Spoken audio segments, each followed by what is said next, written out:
सुप्रभात बच्चों। हम लोगों ने कल महान व्यक्तित्व के 2 पाठ पढ़ लिए। आशा करती हूँ कि ये दोनों पाठ आपको समझ में आ गया होगा। हम लोग ग्रामर के भी 3 पाठ पढ़ चुके हैं। अब मैं ग्रामर का आगे का पाठ पढ़ाऊंगी आपको, जिसका नाम है संज्ञा। ये आपका चौथा पाठ है। तो संज्ञा तो जैसे आपको पता ही है कि आप पढ़ चुके हैं, 6 में 7th में संज्ञा पढ़ चुके हैं और जानते भी हैं। जो हमारे आसपास और समाज में निर्जीव और सजीव चीज़ों के कुछ न कुछ नाम, उनकी अवस्थाएं और उनके भाव होते हैं, जो हमारे आसपास ही रहते हैं, चाहे वो सजीव रूप में हो या फिर निर्जीव रूप में हो। उन्हें ही हम इन्हीं वस्तुओं, प्राणियों और स्थान या भाव, इन सभी के नाम को हम संज्ञा कहते हैं। तो संज्ञा तो आप जैसे समझ लीजिए कि किसी व्यक्ति, वस्तु, स्थान, स्थिति, गुण अथवा भाव के नाम का बोध कराने वाले शब्दों को संज्ञा कहते हैं। तो ये जो है हमको किसी भी व्यक्ति के स्थिति का, गुण का, भाव का और स्थान का, वस्तु का हमको बोध कराता है, उसे ही हम संज्ञा कहते हैं। अब जैसे आप उदाहरण में ले लीजिए कि अमित का घर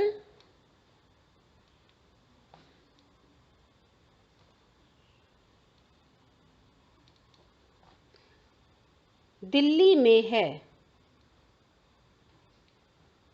अमित का घर दिल्ली में है।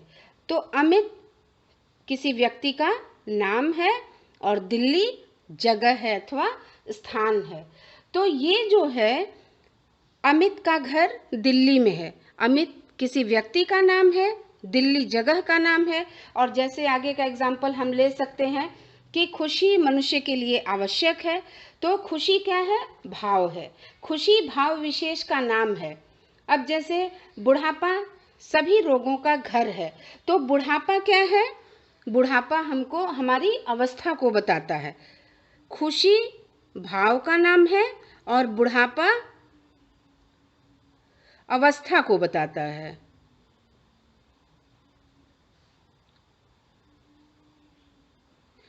तो आपने पढ़ा कि जैसे किसी व्यक्ति, वस्तु, स्थान, स्थिति, गुण अथवा भाव के नाम का बोध कराने वाले शब्दों को संज्ञा कहते हैं। ये संज्ञा की परिभाषा है।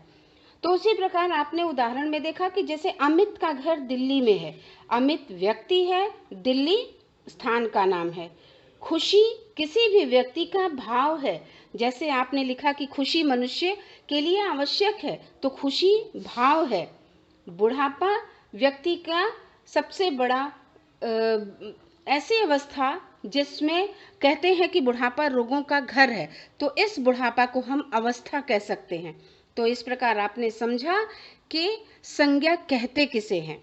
हम फिर बता रहे हैं कि संज्ञा जो हमारे आसपास, हम समाज में, जिस समाज में रहते हैं, सभी सजीव और निर्जीव चीज़ों के कुछ न कुछ नाम होते हैं, उनकी अवस्था होती है और उनके भाव होते हैं।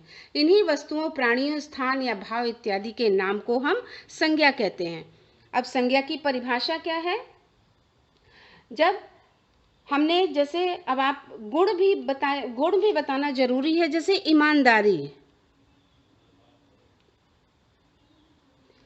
ईमानदारी व्यक्ति का गुण है।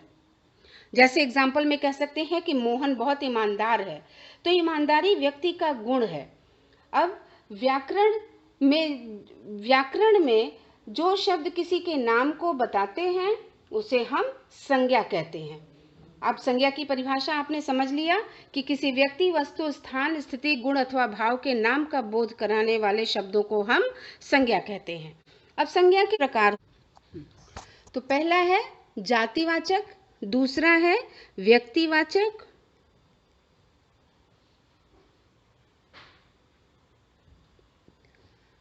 तीसरा है भाववाचक, चौथा है समुदायवाचक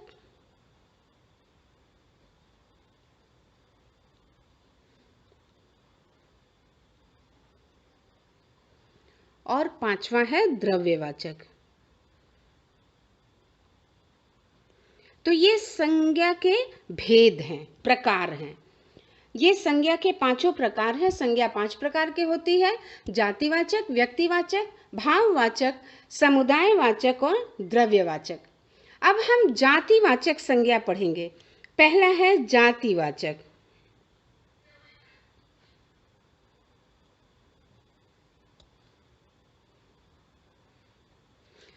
जातिवाचक संज्ञा शब्द के जिस रूप से किसी प्राणी, वस्तु अथवा स्थान की पूरी जाति का बोध हो, शब्द के जिस रूप से, अर्थात जो व्याकरण में हम शब्द प्रयोग करते हैं उसके जिस रूप से किसी प्राणी, वस्तु अथवा स्थान की पूरी जाति का बोध हो, उसे जातिवाचक संज्ञा कहते हैं। जैसे राम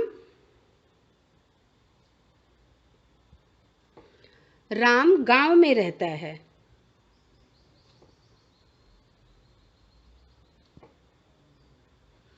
जैसे राम गांव में रहता है। अब गांव क्या है?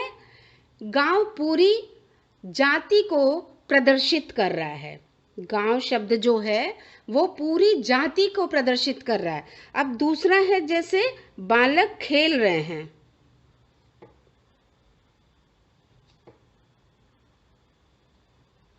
बालक खेल रहे हैं, तो बालक खेल रहे हैं, बालक शब्द भी जो है वो सामान्य जाति को प्रदर्शित कर रहा है, अर्थात हमको अवगत करा रहा है, बालक शब्द भी। उसी प्रकार है, जैसे राम ने खिलौना खरीदा।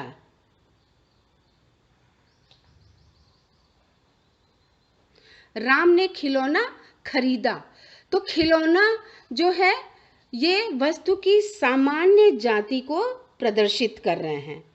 ये जातिवाचक संज्ञा के उदाहरण हैं, जिसमें हम शब्द के जिस रूप से किसी प्राणी, वस्तु अथवा स्थान की पूरी जाति का बोध हो, उसे हम जातिवाचक संज्ञा कहते हैं। अब जैसे राम गांव में रहता है और बालक खेल रहे हैं, राम ने खिलौना खरीदा। अब गांव, बालक और खिलौना, ये व्यक्ति व वस्तु की, व्यक्ति कौन है? राम। तो व्यक्ति व वस्तु की सामान्य जाति को प्रदर्शित कर रहे हैं, इसलिए ये सभी जातिवाचक संज्ञा हैं। इसलिए ये सभी जातिवाचक संज्ञा हैं। अब जातिवाचक संज्ञा आपको समझ में आया होगा कि जिस रूप से किसी प्राणी, वस्तु अथवा स्थान की पूरी जाति का बोध हो, पूरी जाति का बोध हो, उसे हम जातिवाचक संज्ञा कहते हैं।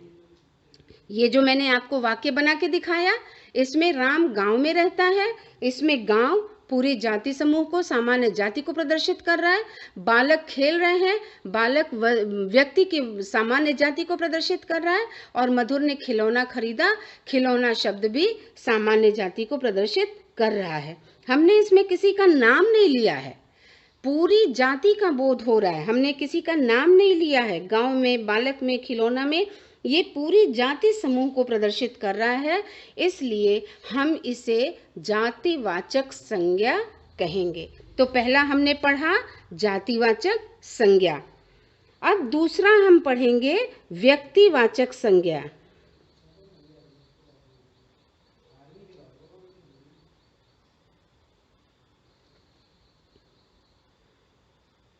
दूसरा है व्यक्तिवाचक संज्ञा।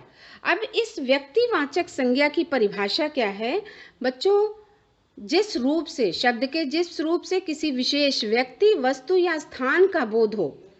व्यक्तिवाचक संज्ञा में शब्द के जिस रूप से किसी विशेष व्यक्ति, किसी विशेष वस्तु या स्थान का बोध हो, उसे हम व्यक्तिवाचक संज्ञा कहते हैं। अब जैसे इसका उदाहरण है, पंडित जवाहरलाल नेहरू भारत के प्रथम प्रधानमंत्री थे। पंडित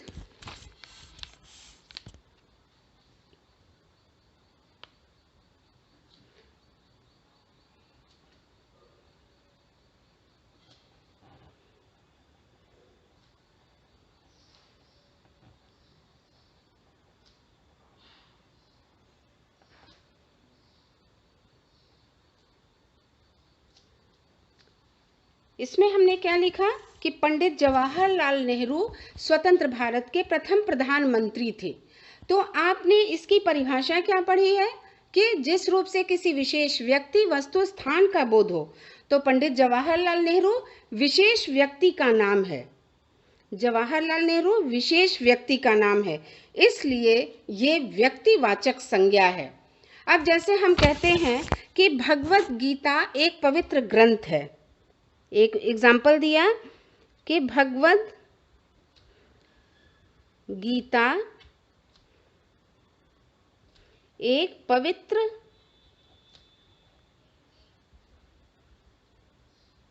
ग्रंथ है। अब भगवत गीता विशेष वस्तु है, भगवत गीता एक विशेष वस्तु है। जैसे जवाहरलाल नेहरू एक विशेष व्यक्ति हैं, भगवत गीता एक विशेष वस्तु है। इसी प्रकार हम किसी स्थान का नाम लेते हैं तो कहते हैं कि हरिद्वार एक पवित्र स्थान है या तीर्थ स्थल है। हरिद्वार पवित्र तीर्थ स्थल है। तो बच्चों इसमें हरिद्वार जो है जगह का नाम है। तो अब जैसे हमने इसकी परिभाषा, व्यक्तिवाचक संज्ञा की परिभाषा क्या पढ़ी कि शब्द के जिस रूप से किसी विशेष व्यक्ति, वस्तु, किसी विशेष व्यक्ति, वस्तु या स्थान का बोध हो उसे व्यक्तिवाचक संज्ञा कहते हैं। अब जैसे जवाहरलाल नेहरू भारत के प्रथम प्रधानमंत्री थे तो जवाहरलाल नेहरू विशेष व्यक्ति हो गए। अब वस्तु में भगवत गीता एक पवित्र ग्रंथ है तो भगवत गीता एक वस्तु हो गया। हरिद्वार पवित्र तीर्थ स्थल है तो हरिद्वार एक जगह का, स्थान का नाम हो गया, उसका बोध करा रहा है, इसलिए हम इसे व्यक्तिवाचक संज्ञा के अंतर्गत रखेंगे। तो बच्चों आपको जातिवाचक संज्ञा और व्यक्तिवाचक संज्ञा समझ में आ गया होगा कि जातिवाचक संज्ञा किसे कहते हैं? शब्द के जिस रूप से किसी प्राणी, वस्तु अथवा स्थान की पूरी जाति का बोध हो उसे हम जातिवाचक संज्ञा कहते हैं। एक बार मैं परिभाषा और भी आपको समझा दे रही हूँ कि शब्द के जिस रूप से किसी प्राणी, वस्तु अथवा स्थान, किसी प्राणी, वस्तु अथवा स्थान की पूरी जाति का बोध हो उसे हम जातिवाचक संज्ञा कहते हैं। जैसे राम गांव में रहता है, बालक खेल रहे हैं और मधुर ने खिलौना या राम ने खिलौना खरीदा। अब गांव, बालक व खिलौना, गांव, बालक और खिलौना ये व्यक्ति व वस्तु की सामान्य जाति को बता रहे हैं, सामान्य जाति को प्रदर्शित कर रहे हैं। गांव पूरा समूह, जाति का समूह है, बालक पूरा बालकों का जाति है और खिलौना पूरे खिलौनों का समूह है। तो ये जो है उस पूरी जाति का बोध करा रहे हैं, इसलिए हम इसे जातिवाचक संज्ञा कहते हैं। जातिवाचक संज्ञा की परिभाषा आपको एक बार और बता रही हूँ कि शब्द के जिस रूप से किसी प्राणी, वस्तु अथवा स्थान की पूरी जाति का बोध हो उसे हम जातिवाचक संज्ञा कहते हैं। उम्मीद है आपको जातिवाचक संज्ञा समझ में आ गया होगा। अब हम दूसरा पढ़ेंगे व्यक्तिवाचक संज्ञा। व्यक्तिवाचक संज्ञा में हमने आपको बताया किसी विशेष व्यक्ति, विशेष वस्तु या फिर विशेष स्थान, अर्थात शब्द के जिस रूप से किसी विशेष व्यक्ति, वस्तु या स्थान का बोध होता है उसे हम व्यक्तिवाचक संज्ञा कहते हैं। जैसे हमने उदाहरण में बताया कि पंडित जवाहरलाल नेहरू भारत के प्रथम प्रधानमंत्री थे तो पंडित जवाहरलाल नेहरू विशेष व्यक्ति हैं। भगवत गीता एक पवित्र ग्रंथ है तो भगवत गीता आपका एक विशेष वस्तु है। हरिद्वार पवित्र तीर्थ स्थल है तो हरिद्वार एक विशेष स्थान का बोध कराता है, इसलिए हम इसे व्यक्तिवाचक संज्ञा कहते हैं। तो व्यक्तिवाचक संज्ञा की परिभाषा कि शब्द के जिस रूप से किसी विशेष व्यक्ति, वस्तु या स्थान का बोध होता है उसे हम व्यक्तिवाचक संज्ञा कहते हैं। तो बच्चों मुझे उम्मीद है कि ये व्यक्तिवाचक और जातिवाचक संज्ञा आपको समझ में आ गया होगा। एक बार मैं पुनः संज्ञा की परिभाषा आपको समझा रही हूँ कि शब्द के जिस रूप से, संज्ञा की परिभाषा में बता रही हूँ कि शब्द के जिस रूप से किसी व्यक्ति, वस्तु अथवा स्थान और भाव का बोध होता है उसे संज्ञा कहते हैं।